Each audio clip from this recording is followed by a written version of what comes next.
Great to have your company on Sky News across Australia. I'm Peter Gleeson, and farmers in the Riverina have enjoyed a day of torrential rain with liquid gold falling in paddocks that needed it most. Charlotte Mortlock joins us now live from Wagga Wagga. Charlotte, is it still raining there?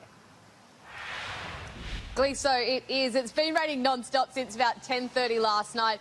And while it hasn't been torrential today, it's certainly been set in. We've seen about 70 millimetres falling from this system, which is pretty spot on with the forecast for it. About 16 of that has fallen since 9 a.m. today, and it's all thanks to ex-tropical cyclone Esther, bringing some very wet conditions to western New South Wales. Thankfully, not only falling in the east, which is what we often see.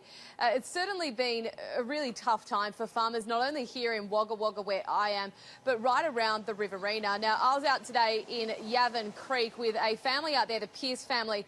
They were not only suffering through the drought, but they were also hit by fires at the end of December. The family's property, it's about 4,500 acres in size.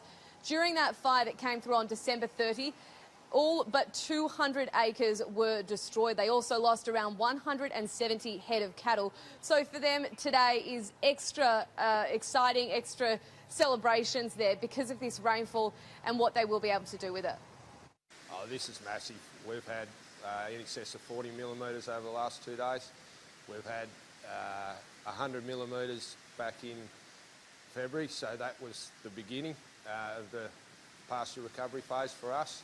Some of that did some damage, but where we're at right now gives us hope that we might get an autumn break and feed that we didn't count on. We were planning to have to feed until at least the end of April, and this might mean that we can put cattle back out onto some of the previously burnt paddocks, so it's huge.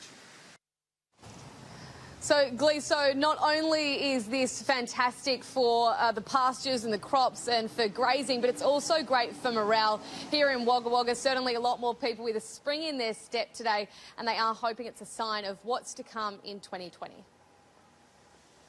And Charlotte, are we likely to see much more rain over the next 48, 72 hours, or is it sort of likely to drop off sort of after this current spurt?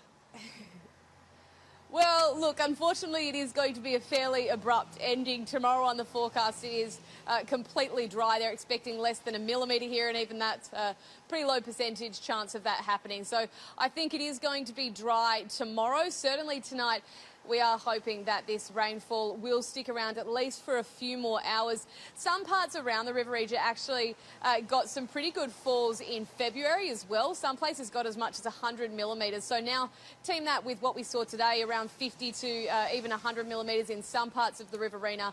It is very exciting news for them. And as I say, hopefully they will see more on the way this year. They've been struggling for a number of years now. So hopefully this is the beginning of the end of the drought.